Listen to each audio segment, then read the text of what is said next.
વાર્તા સારજુને નરણેશુએ પ્રવર્ત્ય શાંત્યસુરા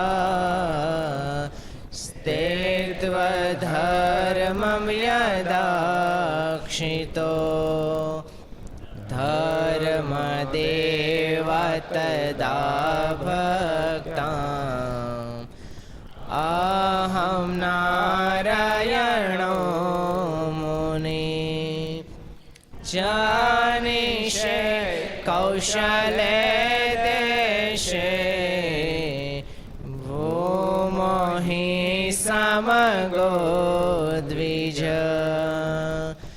મુનિશાપનૃતા પ્રાપ્તા ઋષિં સાત તથોધવં તતો વેતાસુરેભ્યોઃ સધર્મં સ્થાપયં નજ સધર્મં સ્થાપયં નજ. બોલો સ્વામિનારાયણ ભગવાનની જય. હરે કૃષ્ણ મહારાજની રાધારમણ દેવની જય. લક્ષ્મી નારાયણ દેવની જય. નારાયણ દેવની જય. ગોપીનાથજી મહારાજની જય. મદન મોહનજી મહારાજની બાલકૃષ્ણલાલ કી રામચંદ્ર ભગવાન કાષ્ટભંજન દેવની નમઃ. પાર્વતી પતય હર હર મહાદેવ હર. શ્રી હરિચરિત્ર ચિંતામણી સમોપસ્થિત પૂજ્ય કોઠારી સ્વામી, પૂજ્ય આનંદ સ્વામી, પૂજ્ય બ્રહ્મસ્વરૂપ સ્વામી, પૂજ્ય પૂર્ણસ્વરૂપ સ્વામી વગેરે બ્રહ્મનિષ્ઠ સંતો, પાર્ષદો, સર્વ હરિભક્તો, વિદ્યાર્થી મિત્રો, લક્ષ ચેનલના માધ્યમથી ઘેરી બેસી કથાનું શ્રવણ કરનાર તમામ ભાવિક ભક્તોને જાજકન જય સ્વામિનારાયણ, જય શ્રી કૃષ્ણ, જય સિયારામ, જય હિન્દ, જય ભારત. પ્રસંગ કોને યાદ છે? કેટલાને યાદ છે? ઊંચી આંગળી કરો તો. કેટલા જણા છે? તું કહેવાય જીએસ. હા, તને જ કીધું ને ક્યારે? હા તો કહી દે લે. કેવું વખત આપણને ખબર પડે ને. મહારાજ દાદા ખચ્ચરના દરબારમાં ઉગમણે બારડે બિરાજમાન હતા અને શોભારામ શાસ્ત્રી કથા કરી રહ્યા હતા અને મારા ત્યાં ધરમપુરનો સંઘ આવ્યો હતો અને ધરમપુરનો સંઘ આવ્યો હતો ત્યાં વાળંદ કહે કે મહારાજ હું તમારું મુંડન કરી આપું. તો મહારાજ કે કરી આપો. ત્યાં મુંડન કરતા કરતા મહારાજ હરે હરે બોલતા જતા. ઝાલાવાડ લાગે તમારું ગામ? કયું તારું? ગઢડા.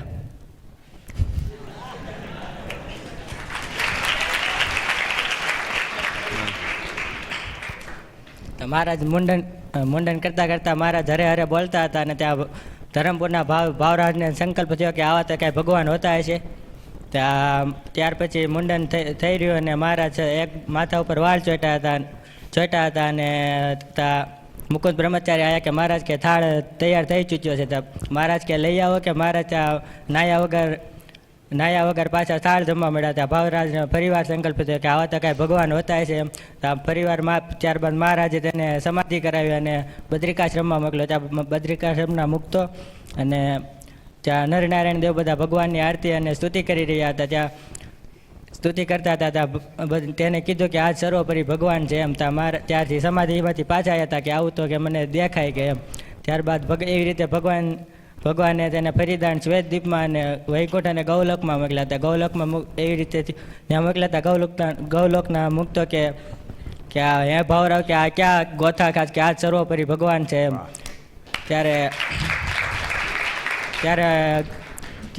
ત્યારે તે સમાધિમાંથી જાગીને મહારાજના ખોળામાં માથું નાખીને રડવા માંડ્યો અને કીધું કે મહારાજ તમે કે મારી ઉપર બહુ મોટી કૃપા કરી. ક્યાંય ઊંધો પડત.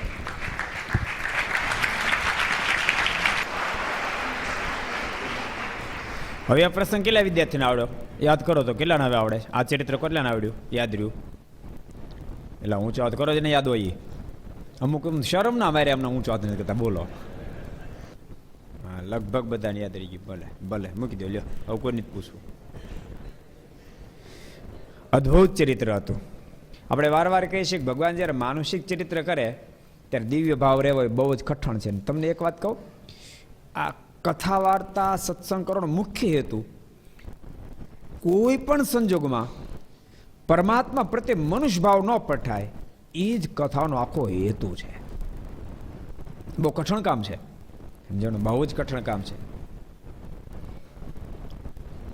તમે કલ્પના કરો, શ્રીમદ ભાગવતમાં પરીક્ષિત બહુ શ્રેષ્ઠ શ્રોતા છે. સુખદેવજી મહારાજની સાથે એનો સંવાદ બહુ અદ્ભુત છે. 5 દિવસ સુધી કથાનો પ્રારંભ કર્યા પછી 5 દિવસ સુધી પરીક્ષિત મહારાજે મોઢામાં અન્ન કે જળ ન મૂક્યું. સુખદેવજી મહારાજ કે પરીક્ષિત 5 દિવસ થઈ ગયા, બાપ તું કંઈક જમી લે, પાણી પી. ત્યારે પરીક્ષિત મહારાજાના મુખમાંથી શબ્દ નીકળ્યા, આ કથા સાંભળતા સાંભળતા ન તૃપ્તિમથી ગશ્ચામી, મને તૃપ્તિ જ થતી નથી, માટે આપ મને આગળ ને આગળ કથા સંભળાવો. આવો શ્રેષ્ઠ શ્રોતા. આપણે લગભગ એકાદ દિવસ તો ન વાંધો, કેમ લાગે? કથામાં સ્પેશિયલ ટાંક મારવી પડે. અર્જુનભાઈ, જમવાની વ્યવસ્થા રાખવામાં આવેલી છે. કંકોત્રી વાંચતા વાંચતા શ્રોતા એને સામે જોવે કે આનું કેમનું છે, પછી નક્કી કરીએ કથા સાંભળો જાવ કે ન જાવ. એમ એને અમે પરીક્ષિત મહારાજા 5 દિવસ વ્યતીત થઈ ગયા અને એમ કે મને ભૂખ કે તરસ નથી લાગી, મને આગળ કથા સાંભળો. આવો શ્રેષ્ઠ શ્રોતા, આવી શ્રેષ્ઠ સ્થિતિ. પણ કથા કહેતા કહેતા કહેતા સુખદેવજી મારે રાસ પંચાયતની કથા કીધી, અને એમાં 1 રાસ, 2 રાસ, 3 રાસ અને 4થા રાસમાં ગોપીઓની સાથે ભગવાને પાણીના ધરામાં પ્રવેશ કર્યો. આ કથા સાંભળતાની સાથે પરીક્ષિત મહારાજે 2 હાથ જોડ્યા, ગુરુદેવ આગળની કથા પછી આપ મને સંભળાવજો, પેલા મને એ કહો.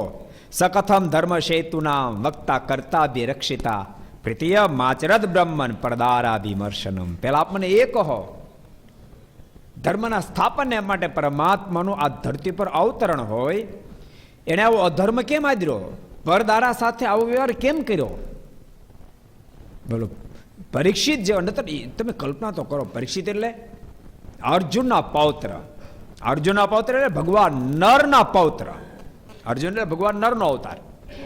અર્જુન એટલે ભગવાન નરનો અવતાર, એને દીકરાના દીકરા. કોના દીકરા હતા પરીક્ષિત? કોને ખબર છે? વિદ્યાર્થી કોને ખબર? હાથ ઊંચો કરો તો કેટલાને ખબર છે પરીક્ષિત કોના દીકરા હતા? કેટલાને ખબર? ઊંચો હાથ કરો બરાબર. એલા ઘણા વિદ્યાર્થીને ખબર છે. કરો કરો કરો કરો કરો કરો કરો. કોને પૂછું? ઓલા જર્સી વાળો શર્ટ ઊંચો કરી એ થાવ ઉભો. જર્સી તો બધા પહેરી છે. કોના? અભિમાન્યુના. સરસ.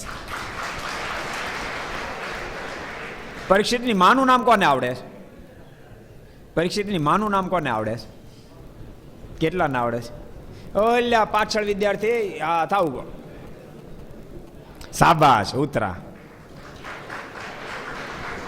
અભિમાન્યુનું ઉત્તરાનું સંતાન એટલે પરીક્ષિત મહારાજા. સરસ. સારું થયું વિદ્યાર્થીને પૂછ્યું, બાકી આમે નહોતું આવડવાનું. કેટલાને ખબર હતી? એની માનું નામ કેટલાને આવડતું હતું? ખોટું બોલો તો માના હામ છે તમારે, માય હોય નહીં. કેટલાને ખબર હતી? ઉત્તરાની ખબર હતી? સારું, 4 જણાને ખબર હતી. એટલે મારો કહેવાનો કેટલા શ્રેષ્ઠ માત પિતાનું સંતાન. ભગવાન નરના પૌત્ર, પરંતુ તેમ છતાં ભગવાને જરાક માનુષિક લીલા બાજુ ટર્ન માર્યો અને પરીક્ષિતનું આંડલું ફૂટી ગયું.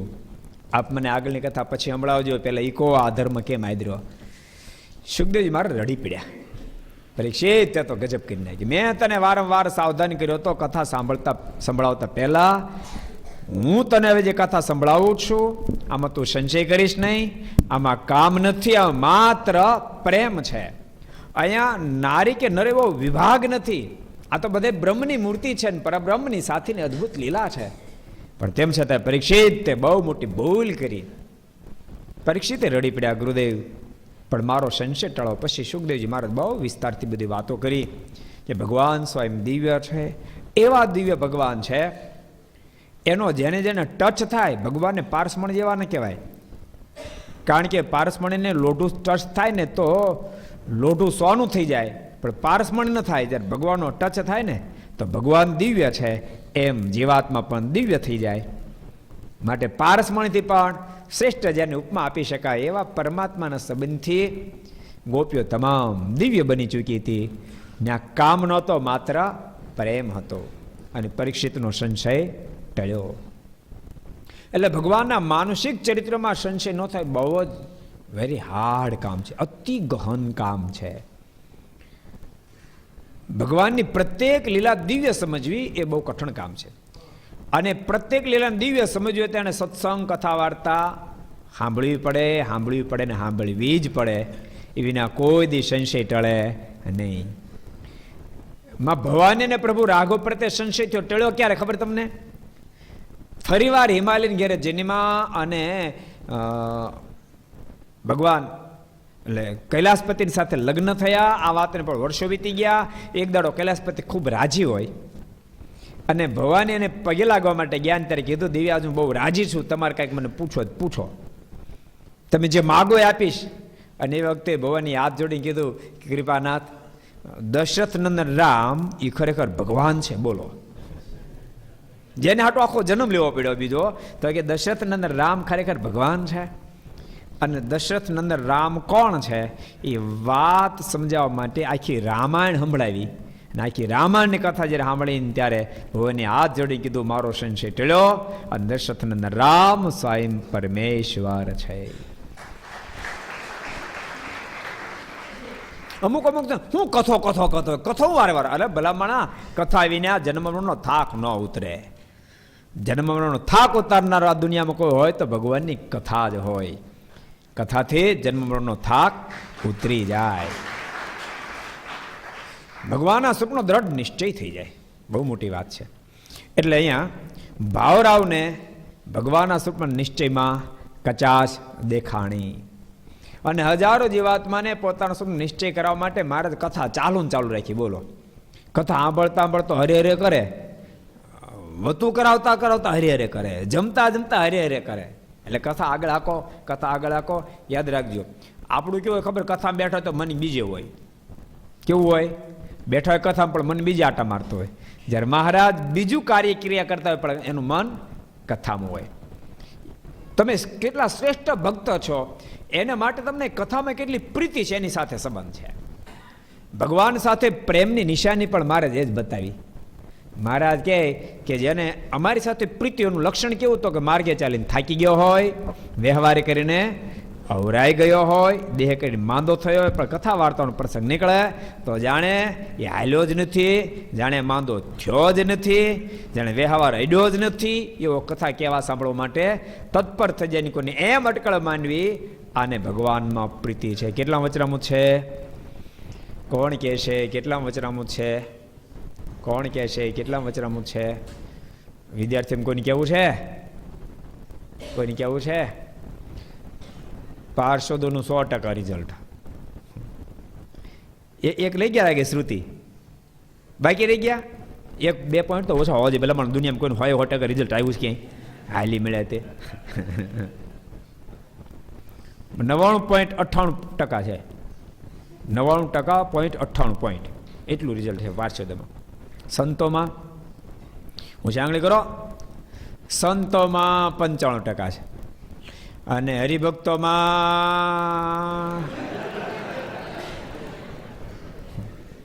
0.2 રિઝલ્ટ છે ભાઈ. કોણ કે છે? ચિંતન કોજી મધ્યનું 29મું. સાબાશ.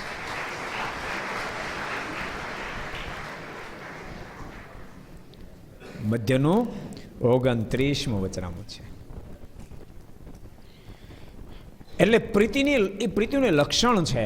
કથા વાર્તામાં પ્રેમ ન થાય ત્યાં સુધી કોઈ દી ભગવાનમાં થાય જ નહીં. કોઈ દી થાય જ નહીં. ભગવાનમાં પ્રેમ શાના માધ્યમથી થાય? ભગવાનનો મહિમા સમજાય તો પ્રેમ થાય. મહિમા સમજાય કેમ? કથા વાર્તાથી જ સમજાય. કથા વાર્તા વિના કોઈ દી મહિમા સમજાય નહીં. એટલે તો સ્વામી વાતમાં લખ્યું, સ્વામી કે કથા વાર્તાના અંગ વિનાનો હરિભગત એને કેવો જાણવો? તો કે કાચના વાસણ જેવો જાણવો. કેવો? કાચના વાસણ જેવો. કાચનું વાસણ હોય ને એના ફાયદા ઘણા બધા. એક તો સસ્તો આવે, કાંઈ સ્ટીલના પાત્ર જેટલું મોંઘું એક તો સસ્તું આવે, સોનાના પાત્ર જેટલું મોંઘું હોય એક તો સસ્તું આવે. બીજા નંબરમાં અંદર એક વસ્તુ ભરી હોય ને તો તમારે એનું ઢાંકણું ખોલવું ન પડે. કાચની બરણીમાં હળદરશક ચટણી છે, બહારથી દેખાઈ જાય. પછી કાચના વાસણમાં દૂધ પીતા હો ને તો તમે અંદર ગરમ હોય તો બહાર બહુ ગરમ ન લાગે. ફાયદા ઘણા બધા પડે. ક્યાં સુધી ખબર? હાથમાં થેઠું ન પડે ત્યાં સુધી. હાથમાં થેઠું પડે એટલે ફૂટી જાય. એ તો ફૂટી જાય કંઈક ને ફોડી નાખે. કથા વાર્તાના અંગ વિના હરિભગત એવો જાણવો, અને કથા વાર્તાના અંગ વાળો કેવો જાણવો? તો સુવર્ણના પાત્ર જેવો જાણવો. કેવો? સોનાના પાત્ર જેવો. યાદ રાખજો, બરણી કે કોઈ પણ કાચનું વાસણ હેઠું પડે તો ફૂટી જાય ને કાંઈ કિંમત ન રહે. સોનાનું પાત્ર હોય, હેઠું પડે ગોબો પડી જાય, પછી એની કિંમત વહી જતી છે ને. હવે આને હું કરી નાખી દો ને હવે. હે એ સોનાનું પાત્ર એ યથાવત હોય તો 40,000નું તોલું છે, અને કદાચ ફૂટી જાય તો એના 40,000 જ આવે. એમ ભગવાનનો ભગત કથા વાર્તાના અંગથી જેનું અંગ ઘડાણું એ સુખી હોય કે દુઃખી હોય, સારો દેશકાળ કે વિપરીત દેશકાળ હોય, ગમે તેવા દેશકાળમાં પણ એ પોતાની કિંમત કોઈ દી ગુમાવે અને એની કિંમત એવી ને એવી રહે. માટે ભગવાનના ભક્તે કથા વાર્તાનું અંગ પાડીને મારો નિશ્ચય દ્રઢ કર્યો જોઈએ. એટલે ભાવરાવને સંશય તો મહારાજે સંશય ટળાવ્યો, સમાધિ કરાવી, બદ્રિકાશ્રમ, શ્વેતદ્વીપ, વૈકુંઠ, ગોલોક બધી મોકલ્યા. ત્યાંના મુક્ત મારીની સ્તુતિ કરી અને મારીની ઓળખાણ કરાવી. આ કોઈ સામાન્ય નથી, આ તો સ્વયં સર્વોપરી ભગવાન છે. અને એથી કરીને છેલ્લે એને ગોલોકના મુક્તો એમ કીધું. શું કીધું? કોને યાદ છે? ગોલોકના મુક્તો શું કીધું? કયો સ્નેહ સાગર? હું નગરા ગોટા વાળો છું. આ સ્વયં સર્વોપરી ભગવાન છે. અને પછી એને જાગૃત ભાઈ એને શું કીધું? ભાવરાવે શું કીધું? જાગૃત ભાઈ મારના ખોળા માથું નાખીને રડીને શું કીધું? મહારાજ કોણ કહે છે, કોણ કહે છે, કોણ કહે છે? કે લે તું ભાઈ. હા મહારાજ, તેમ બહુ મોટી કૃપા કરીને તો મારું બધું ઊંધું વળી જાય અને હું આપને સમજી શકા નહીં. એ સરસ પ્રસંગ આવ્યો, તો આગળ આપણે વાંચીએ.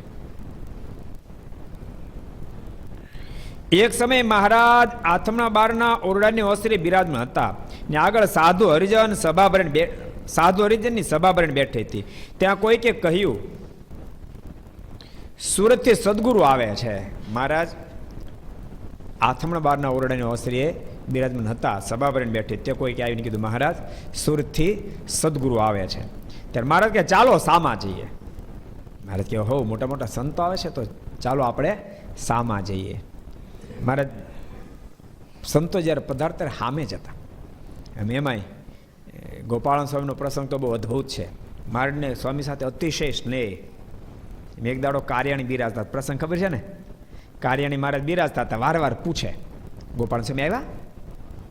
એટલે કે નહીં, મારે નથી આવ્યા. વળી પૂછે, ગોપાળન સ્વામી આવ્યા? તો નથી આવ્યા. 4-5 ફેર એમાં સ્વામી આવ્યા. મહારાજ કે હાલો સામે જઈ. અને મહારાજ પોતે સામે ગયા. ગોપાલ સ્વામી દંડ કરવા માંડ્યા. મહારાજ એકદમ ઊંચકીને છાતીએ છાપ્યા. અને મહારાજ પૂછ, સ્વામી કેમ છો? નિષ્કોણ સ્વામી બોલ્યા કે મહારાજ મોટા શહેરમાંથી આવે છે તો સારું તો એવું બધું હશે. નિષ્કોણ સ્વામી એટલે વૈરાગની મૂર્તિ. સારું તો એવું બધું હશે. ત્યારે મહારાજ કહે, સ્વામી કહે તમારે જેવા નથી કે એને શહેર બાદ કરે. તમે કલ્પના કરો ગોપાલ સ્વામી ઊંચાઈ કેટલી હશે.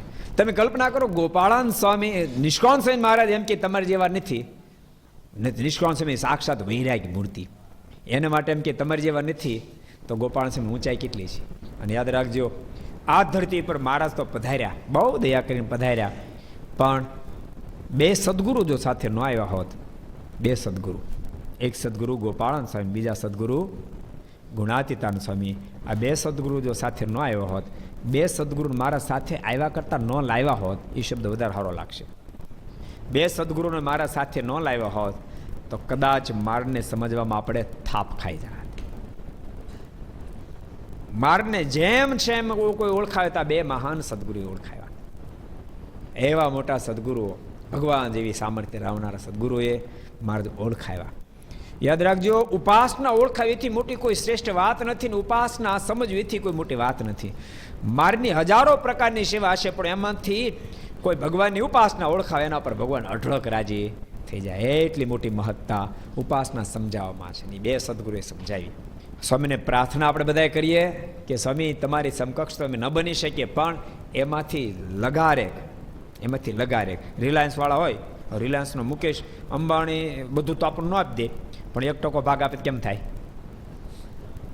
હે નાગજી દાદી 1% ભાગ આપે કેમ થાય? મુકેશ અંબાણીએ ઈ ભલે હા છે મને કે બંધાવે છે તો સુરતમાં જબરજસ્ત મંદિર થઈ જાય એમ 1% આપે ત્યાં, સુરતમાં આખા ગુજરાતમાં થઈ જાય એમ. ગોપાળન સ્વામી જરાક આપણા પર અમે દ્રષ્ટિ કરે, થોડુંક આપે તોય પણ મોક્ષમાં પાર ઉતરી જવાય એવા મોટા સંત, મોટા સદગુરુ આવ્યા. મારે કે હાલો આપણે સામે જઈશ. ક્યાંથી આવ્યા હતા? કયા શહેરમાંથી આવ્યા હતા? સુરતમાંથી આવ્યા. મારે કે હાલો આપણે સામે જઈએ. ત્યારે એમ કહીને ચાલ્યા ને ખોપાળાને રસ્તે ઘેલાને ઓલે કાંઠે દારૂ પર ભેળા થયા.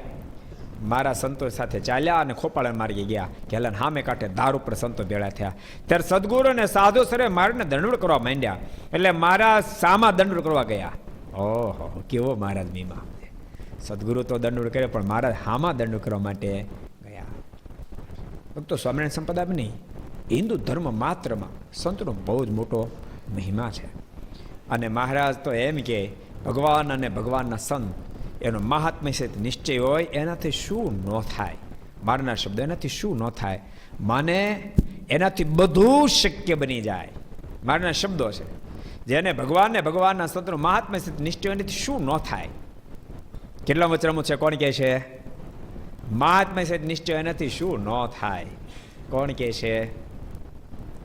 અરુણ, તારે કેવું છે તો કહી દે ને. લોયાનું ત્રીજું વચનામું છે. કેટલામું છે? લોયાનું ત્રીજું વચનામું છે. એનાથી શું ન થાય, એ લોયાનું ત્રીજું વચનામું. અને એને પહેલેથી આ સંપ્રદાયમાં ભગવાન ને ભગવાનના સંતોનો પહેલેથી બહુ મહિમા ધરવાયો. તમે કલ્પના કરો, એક ખોપાળાનો પ્રસંગ કહું તમને. એક ફેરી આનંદ સ્વામી ફરતા ખોપાળા ગામ ગયેલા.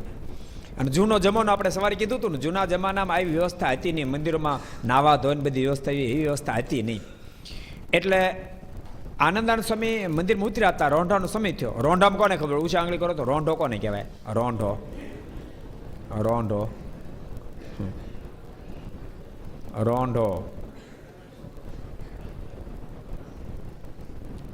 આ લોકો નહીં ખબર હોય. અમદાવાદ વાળા રોંઢો કોને કહેવાય? જો એ રોંઢો છે ને કાઠિયાવાડનો શબ્દ છે. શું છે? ગણપતભાઈ તમને ખબર રોંઢો? એ કોઈ પરબાપે કીધું એટલે ખબર પડી ને? ખબર હતી? અચ્છા, અહીં સંબંધ બધા ને એટલે. બાકી એ કાઠિયાવાડનો શબ્દ છે. અમુક કાઠિયાવાડની ભાષા કાઠિયાવાડી સમજે, અને ભાષા જબરી છે. રોંઢો એટલે 4 થી 5 વાગ્યાનો ગાળો એને કહેવાય રોંઢો. કોને કહેવાય? હવે તમને આવડી જાવ અમદાવાદવાળા બધાને. કોને રોંઢો કહેવાય? 4 થી 5 વાગ્યાનો વચ્ચેનો ગાળો એને કહેવાય રોંઢો. એને કહેવાય રોંઢો. રોંઢાનો સમય થયો એટલે બપોર પછી ઠાકોર જગાડીને સ્નાન કરવા માટે જાય ને સંતો. વાડીઓમાં સ્નાન કરવા માટે જતા આનંદાનંદ સમય એવું બોલ્યા કે ઘામ બહુ થાય. એ નવો શબ્દ આવ્યો, ઘામ બહુ થાય. ઘામ કોને કહેવાય? કહો જી. ઘામ બહુ થાય છે. આ કાઠિયાવાડી બીજો શબ્દ આવ્યો. કોણ કહે છે ઘામ બહુ થાય છે? કોણ કહે છે ઘામ બહુ થાય છે? અમદાવાદ વાળા ભક્તો, આમ ઘામ એટલે ગરમી. ગરમી બાફ થતો ને, ગરમી બાફ એને કહેવાય ઘામ બહુ થાય છે. એટલું કહેતા બોલતા આનંદાનંદ સ્વામી સ્નાન કરવા માટે જતા રહ્યા. પણ જેઠા માણીએ સાંભળી ગયા. કેવો મહિમા છે! સંતોની સાથે હરિભક્તો સ્નાન કરવા માટે ગયા, પણ જેઠા માણીએ મંદિરની પાછલી દિવાલ તોડી અને બાવણું પાડી દીધું. સ્વામી પાછા આવ્યા, આવીને જોયું તો પાછળ બાવણું. સ્વામી કે આ બાવણું કોને પાડ્યું? જેઠા માણીએ કે સ્વામી મેં કેમ પાડ્યું? તો તમે નથી કહેતા ઘામ બહુ થાય છે? સ્વામી કે ઘામ થતો તો આ દિવાલ તોડી નાખીએ. ત્યારે સ્વામીને જેઠા માણીએ કે સ્વામી, દિવાલ તો તૂટી છે ને એને ફરી વાર ચણી લેવા જ, પણ તમારી જેવા મોટા સાધુને ગામ થાય એમને ન પોહાય.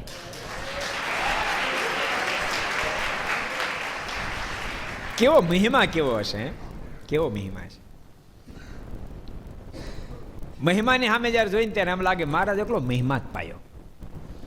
સંતોનો ભક્તોનો એવો મહિમા, સંતોનો ભક્તોનો બધાનો ગજબ મહિમા છે.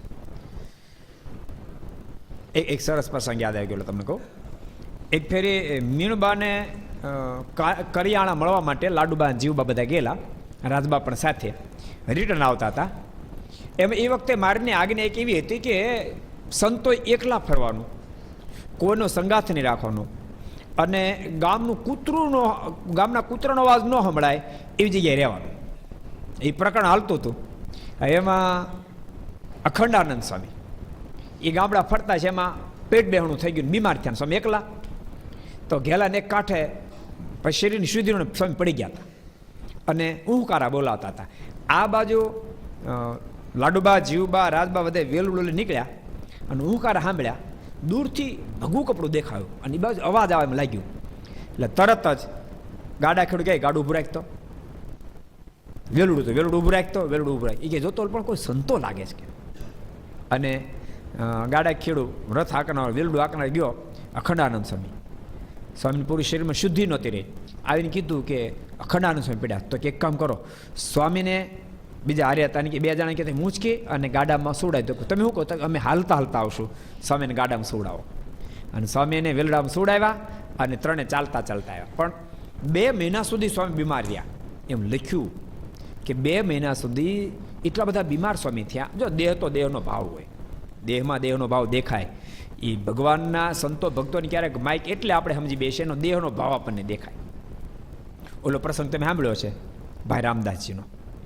ભાઈ રામદાસજી એક ફેરી વાગડ ગામમાં સ્વામી બિરાજતા હતા અને વડતાલ મોટો સમયો, એટલે સમયમાં બધા સંતો જતા, એમાં વાગડ ગામ સદગુરુ ગુણાતીત સ્વામી વગેરે ગયા.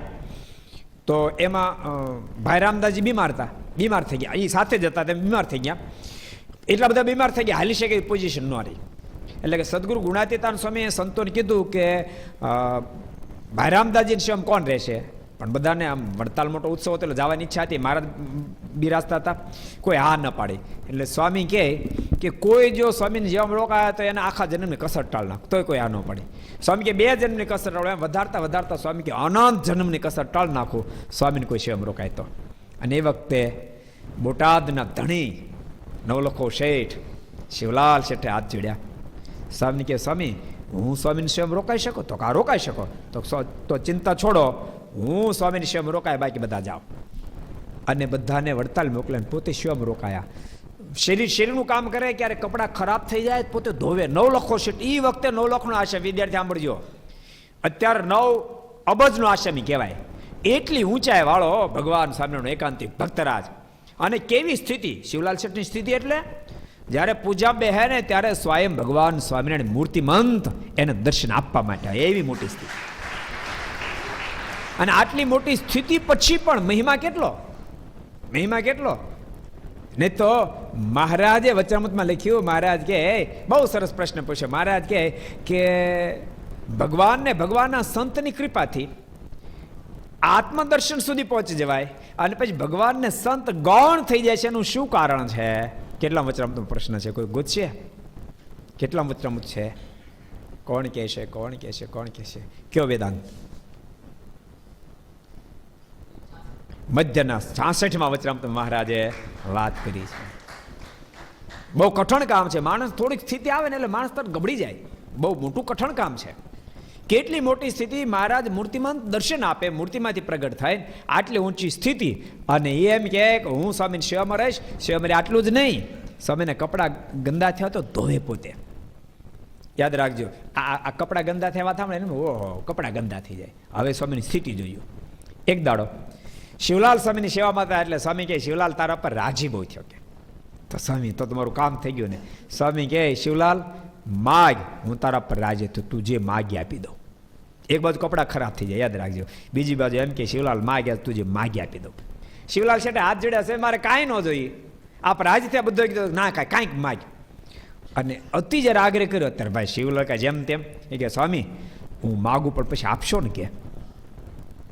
અને સ્વામી પોતા અસલ રંગમાં આવી ગયેલા. સ્વામી કે શિવલાલ માગી લે, આ બ્રહ્માંડમાં તું માગ, આનું ન આપી શકું એવું કોઈ પદાર્થ નથી, માગી લે. તો માગી આપી દઉં. અને ત્યારે શિવલાલ કહે સ્વામી તમે જો રાજી થયા તમે પાસે એ માગું. આપ ધામમાં ગયા પછી સ્વામી કહે હું આ એકાદશ ધામમાં જવાનો. તો આપ ધામમાં ગયા પછી 6 મહિને મને ધામમાં તળી જાય. સ્વામી કહે શિવલાલ બીજું કાંઈક માગી લે. તો ના આપો તો આજ આપો. મને 6 મહિના પછી ધામમાં તેડી જાજો. ઉંમર 28 વર્ષની. કેટલી? શિવલાલ શેઠની ઉંમર 28 વર્ષની. સ્વામી કહે શિવલાલ બીજું માઇક તમને આપો તાજ આપો. છેવટે સ્વામી કીધું હારું, હું ધામમાં ગયા આપે 6 મહિના પછી ધામમાં તેડી જાશ. અને સ્વામી ધામમાં સીધા આપે 6 મહિને શિવલાલ શેઠને ધામમાં તેડી ગયા. એટલે મુક્તાનંદ સ્વામી કે હરિહરિજનની, મુક્તાનંદ કે હરિહરિજનની ગતિ છે ન્યારી, એને દેહદર્શી દેખે પોતા જેવા સંસારી. હાવ મનુષ્ય ભાવથી જ જોવે, હાવ મનુષ્ય ભાવથી. યાદ રાખજો, ભગવાનના સંતો, ભગવાનના ભક્તને કદી મનુષ્ય ભાવથી જોશો નહીં. હાવ થપખાઈ જેવા છે, હાવ મનુષ્ય ભાવથી દેખે. બહુ મોટી વાત છે કે ભગવાનને, ભગવાનના સંતો ભક્તોનો મહિમા સમજાવો, એ બહુ મોટી વાત છે. આપણે કયા પ્રસંગ ઉપરથી ને ગયા હતા યાદ રહ્યું કોઈને? કોણ કહે છે? કોણ કહે છે? કે લે ભાઈ ગૌમુખી વાળો ભગત કે સ્વામી 2 મહિના સુધી બીમાર રહ્યા, સ્વામીના કપડાં ખરાબ થઈ જાય અને લાડુબા જીવબાને ધોવે એમ લખ્યું. બોલો, એવી કેવો મહિમા, આપણે એવા કેવો મહિમા છે. અને સ્વામી સાજા થયા, મારે ખબર પડી કે લાડુબા જીવબાને આવી સેવા કરી. મહારાજ ત્યારે એવું બોલ્યા, મહારાજ કે અમે કીધું હતું ગરડું મારું ને હું ગરડાનો, એ શબ્દ લાડુબા જીવબાએ સાર્થક કરી દીધો. મહારાજ કે હવે કોઈ શંકા નહીં કરે કે મહારાજ કેમ પ્રેમને આધીન બની ગયા. કોઈ એમ નહીં કે મહારાજ શબ્દ કેમ બોલ્યા. આજ લાડુબા જીવબાએ શબ્દને સાર્થક કરી દીધા. આ મહિમા, એટલે મહિમા વિના કોઈ વાત શક્ય બને નહીં. માટે ખૂબ મહિમા સમજવો, ભગવાનનો સમજવો, ધર્મકુળનો સમજવો, સંતોનો સમજવો, ભગવાનના ભક્તોનો સમજવો. ભગવાનના સંબંધવાળા એક એક વસ્તુનો અજબ ગજબનો મહિમા છે. મહારાજે બનાવેલા મંદિરોનો સમજવો, દેવોનો સમજવો, ખૂબ મહિમા સમજવો. સારા નબળા પ્રસંગે એ યાદ આવવા જોઈએ, એના સુખ દુઃખની અંદર ભાગીદાર બનીએ, એવા દિવ્ય જીવન પર જીવવા. બસ બહુ અદભુત વાત આવી. સંતો સદગુરુ દંડ કરવામાં લાગ્યા તો મહારાજ દંડ કરવા માટે તૈયાર થયા. ત્યાં સદગુરુએ દોડીને મારે જાળી લીધા, દંડ કરવા ન દીધા. દોડીને મારે જાળી લીધા. નહીં મહારાજ આપ ક્યાં દંડ કરશો એમ કહીને મારે જાળી લીધા.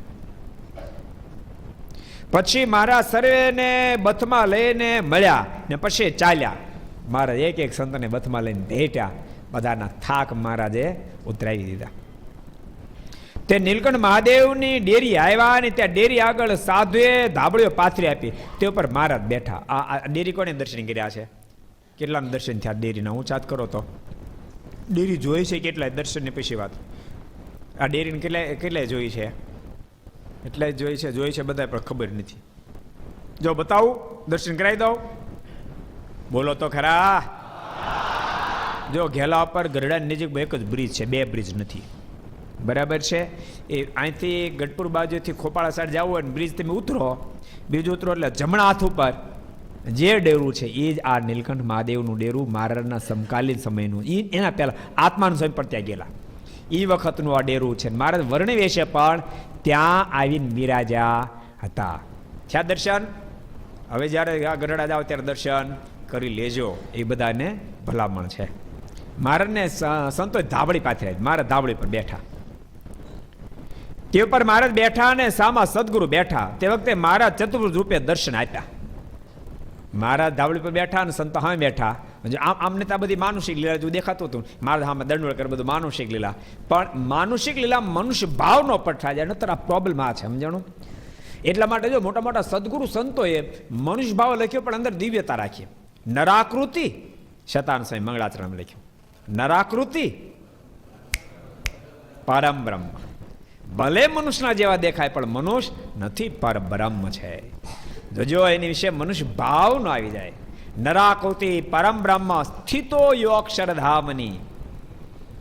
ભલે અહીંયા નયન ગોચર થાય, અહીંયા હોવા છતાંય પોતાના અક્ષરધામને તો સ્વરાટ થકા બિરાજમાન છે, અને અક્ષરધામમાં બિરાજમાન હોવા છતાંય પણ મારા નયન ગોચર થઈ રહ્યા છે. એવા હે ધર્મનંદન, હે ભક્તિબાલ, હે ભગવાન શ્રી હરિ, આપના ચરણારવિંદમાં મારા કરોડો કરોડો વાર વંદન હોજો. એટલે મનુષ્ય ભાવ દેખાતો હોવા છતાંય મનુષ્ય નથી. અને ભક્તો એ દ્રઢીકરણ કરવા માટે સત્સંગ કરવો જ પડે. એ વિના ભગવાનની પહેચાન કોઈ દી થાય નહીં. તો વિચારો, મહારાજને હજારો લાખો લોકો એના સમકાલીનમાં ઓળખી ગયા, એનું કોઈ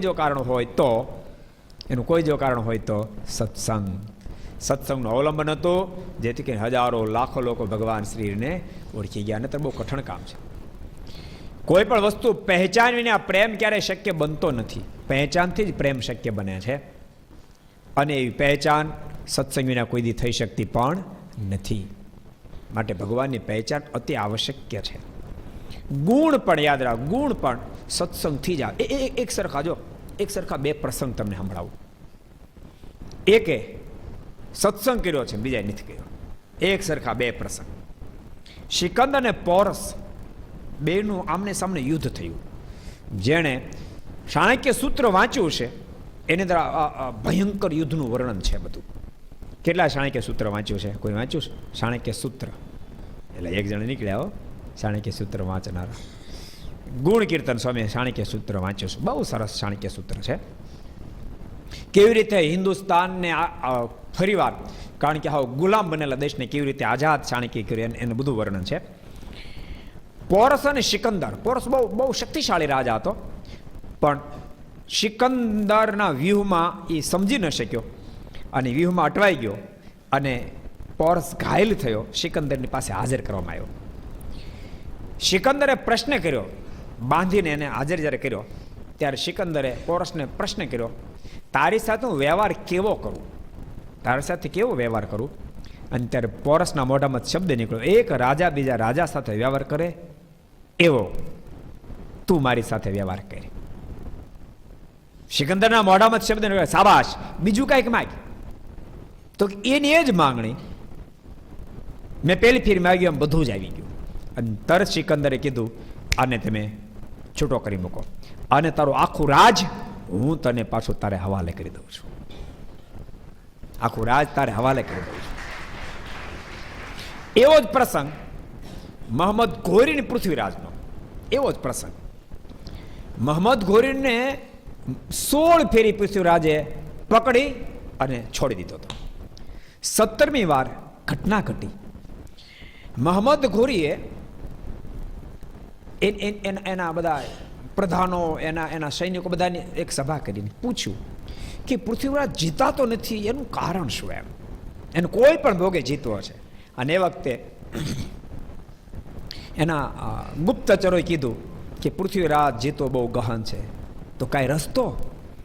કેમ નથી જીતાતો? નથી જીતાતોનું કારણ એનો મુખ્ય સેનાપતિ બહુ જ બાહોશ છે અને એ મુખ્ય સેનાપતિને લઈને પૃથ્વીરાજ જીતાતો નથી. તો એ મુખ્ય સેનાપતિને કોઈ રીતે આપણે પરવશ કરી શકીએ? તો કે પરવશ થાય એવો નથી. તો કોઈ રસ્તો? એક જણાએ બીડું ઝડપ્યું, મારી પાસે રસ્તો છે, હું કરીશ. અને એ માણસે પૃથ્વીરાજની પાસે જઈ અને એની આજુબાજુનું સર્કલ જે હતું એને એવી બધી કાન ભંભેરણી થઈ અને એ કાન ભંભેરણી પૃથ્વીરાજ સુધી પહોંચી અને ભર કચેરીમાં પૃથ્વીરાજને કહેવામાં આવ્યું કે આ તમારો મુખ્ય સેનાપતિ છે ને, એ તમારે રખાતની સાથે આડો સંબંધ રાખે છે. અને પૃથ્વીરાજને હા પડી ગઈ. પૃથ્વીરાજે મુખ્ય સેનાપતિને બોલાવ્યા અને ભર કચેરીમાં કીધું, નાલાયક, હરામખોર, આટલી હદે તું નીચે ઉતર્યો, મારી રખાત સાથે તે આડો સંબંધ બાંધ્યો. મુખ્ય સેનાપતિ કીધું, નામદાર, મને ખબર પણ નથી, હું તમારી રખાતને ઓળખતોય નથી. અરે મારે તારું નામ નથી સાંભળવું, નીકળી જા કચેરી છોડી. અને એ મુખ્ય સેનાપતિ એને છોડીને જતો રહ્યો અને પાછળથી મોહમ્મદ ઘોરી ભયંકર યુદ્ધ કર્યું અને પૃથ્વીરાજ એમાં હાર્યા અને પૃથ્વીરાજને પકડી મોહમ્મદ ઘોરીની પાસે હાજર કરવામાં આવ્યો. અને મોહમ્મદ ઘોરીએ કહ્યું, બોલ, તારી સાથે કેવો વ્યવહાર કરું? ત્યારે પૃથ્વીરાજે કીધું, મેં તારી સાથે 16 વાર જેવો વ્યવહાર કર્યો એવો તું મારી સાથે વ્યવહાર કર્યો. એક રાજાને છાજે એવો તું વ્યવહાર કરી. અને ત્યારે મોહમ્મદ ઘોરીએ કીધું, તું મૂર્ખ હતો, મૂર્ખ નથી. એમ બોલતા પૃથ્વીરાજની 2 આંખમાં ભાલા ભોકી દઈ એને અંધ કરી અને ભયંકર રીતે પૃથ્વીરાજની હત્યા કરી. ઇતિહાસકારો લખ્યું, એક જ સરખા 2 પ્રસંગ, 2 રાજવીના. પણ સિકંદર નિર્ણય લીધો અને પોરસને છૂટો કરી દીધો, રાજ પાછું અર્પણ કર્યું અને મોહમ્મદ ઘોરી મારી નાખ્યાનું કારણ શું? તો કે સિકંદરે આ ડિસિઝન લીધેલું કારણ એના ગુરુ એરિસ્ટોટલ હતા અને એની પાસે સત્સંગ કરતો, જેથી કે એની પાસે દિવ્ય વિચારધારા હતી, એ મોહમ્મદ ઘોરીની પાસે નહોતી. ને તમે યાદ રાખો, ને તો હિન્દુસ્તાન ઉપર ચઢાઈ કરનારો સિકંદર ભારતને કચડવા માટે આવ્યો હતો, તેમ છતાં સિકંદરની ક્યાંય નિંદા ન લખાણી. સિકંદર નિંદા ન લખાણી. એ તો રાજવી હતો ભાઈ, રાજા તો વધારે સામ્રાજ્ય એકઠું કરવા પ્રયાસ કરે, પરંતુ સિકંદરને એક ગુણ હતા, એ ગુણને કારણે સિકંદર નિંદા લખાણી નહીં. એટલે સત્સંગ અતિ આવશ્યક છે. વિદ્યાર્થીઓને બધાને કહું છું, તમને અત્યારે સામાન્ય લાગે છે, પણ સત્સંગ તમારા જન્મમાં ક્યારેક એવા અદ્ભુત કાર્યો કરાવશે, તમને વિચારધારા એવી પ્રેરશે કે જેને કારણે તમારા દ્વારા એવા જ કાર્ય થશે જેને કારણે તેમ પરમાત્માના રાજીપાના પાત્ર બનો, સમાજમાં ઊંચું મસ્તક કરીને તમે જીવી શકશો. એવા દિવ્ય તમારા જીવન સત્સંગના માધ્યમથી બની શકશે. એટલે સત્સંગ જીવનની અંદર અતિ આવશ્યક છે. તમે ભણો છો, ખૂબ ભણજો, વારે કહું છું, ખૂબ ભણજો, ખૂબ મહેનત કરજો, પણ સત્સંગના અવલંબને કરી નૈતિકતા શીખજો, દિલદાર બનજો, કોઈના દુઃખના ભાગીદાર બનજો, કોઈને સહાય કરનારા બનજો, કોઈને આંખોના આંસુ લૂછનારા બનજો, કોઈને આતડીના ઠારનારા બનજો. એવા દિવ્ય ગુણયુક્ત બનજો તો તમને પોતાને જીવન જીવવાનો આનંદ બહુ આવશે. કોઈકની આંખોના આંસુ લૂછવાથી દિલ આખો આનંદથી ભરાઈ જાય છે. માટે એવા દિવ્ય જીવન જીવજો. બહુ અદ્ભુત પ્રસંગ છે. અહીંયા મહારાજે માનુષિક ભાવની અંદર દિવ્યતા દેખાડી. શું દિવ્યતા દેખાડે? કોને યાદ રહે? કોઈ કહેશે? કોને યાદ રહે? શું દેખાડી? ગૌમુખીની પાછળ ચતુર્ભુજ સ્વરૂપે દર્શન મહારાજે આપ્યું. ચતુર્ભુજ સ્વરૂપે સૌને દર્શન આપ્યા ને ત્યાં શંકર પાર્વતી પોઠિયા સહિત પધાર્યા. પછી મહારાજે નેત્રની શાન કરી કે તુરંત અદૃશ્ય થઈ ગયા. ત્યાં કૈલાસપતિ અને ભવાની આવ્યા, પણ મહારાજ નેત્રની શાન કરી કે તમારે અત્યારે આવવાનું અહીં નથી, એટલે અદૃશ્ય થઈ ગયા. તે સમાધિવાળા સચ્ચિદાનંદ સ્વામી જોઈ ગયા. એ બધાને ન ખબર પડી, બધાને ન દેખાણું, પણ સચ્ચિદાનંદ સ્વામી સમાધિ નિષ્ઠા લ્યા નહીં. કૈલાસપતિ અને ભવાની આવ્યા, એ દિવ્ય દર્શન થયા. મારે ઈશારો કર્યો કે અત્યારે તમે જતા રહ્યો, અમે જ્યારે યાદ કરીએ ત્યારે આવજો. જોકે મહારાજનું વન વિચરણમાં સાથવા વગેરેથી ખૂબ સેવા કરી અને મારે રાજી ખૂબ થયા. રાજી થઈને મહારાજે વચન આપ્યું, અમે જ્યારે જુનાગઢ મંદિર બંધાવશું ત્યારે તમારી સ્થાપના કરશું અને નિત્ય અમે તમારા માટે પાકો થાળ એની વ્યવસ્થા કરશું, રોજ લાડવા ખાતા કરશું. અને જુનાગઢમાં મંદિરમાં સિદ્ધેશ્વર મહાદેવની મહારાજ સ્થાપના કરાવી અને રોજ લાડવા ખાતા કર્યા. અને મહારાજે એક આજ્ઞા કરી કે તમારે છે ને ભક્તોના દુઃખ કાપવાના છે. આ લોકના દુઃખમાં દુઃખી બનેલો ભક્ત તમારી મહાપૂજાની માનતા કરે એટલે તમારી દુઃખમાંથી બહાર કાઢી નાખવાના. અને આ જુનાગઢમાં હજારોની સંખ્યામાં રોજની મહાપૂજાઓ આવે છે અને થાય છે. સિદ્ધેશ્વર મહાદેવની મહાપૂજા થાય બધા દુઃખમાંથી બહાર નીકળી શકે છે. એ પ્રસંગની સાથે અત્યારે આપણે કથાને